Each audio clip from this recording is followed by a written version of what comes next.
কদম রাসুল দরগাহ লোকেশন দরগাটি নারায়ণগঞ্জ জেলার বন্দর উপজেলার নবীগঞ্জে শীতলক্ষ্যা নদীর কোল ঘেঁষে অবস্থিত।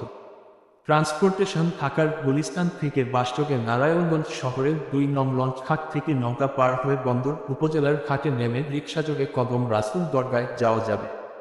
ডিটেইলস: কদম রাসুল দরগাহ নারায়ণগঞ্জ জেলার একটি অন্যতম দর্শনীয় স্থান। দরগাটি নারায়ণগঞ্জ জেলার বন্দর উপজেলার নবীগঞ্জে শীতলক্ষ্যা নদীর কোল ঘেঁষে অবস্থিত।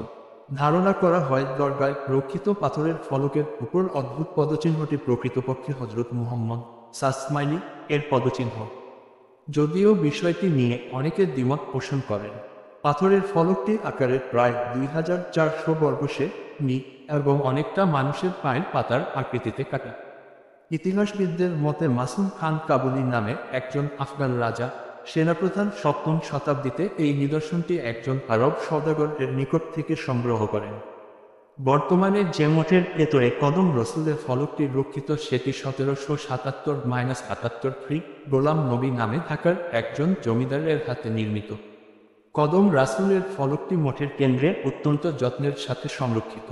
হজরত মুহাম্মদ সাসমাইলি এর প্রতি শ্রদ্ধা জানাতে প্রতিদিন বহু ধর্মপ্রাণ মুসলিম এই দরগায় আসেন। দরগার ভেতরে মঠটি ছাড়াও একটি বিশাল মসজিদ রয়েছে। বিশেষ করে দরগার প্রবেশদ্বারের নির্মাণশৈলী সবার নজর কেড়ে নেয়।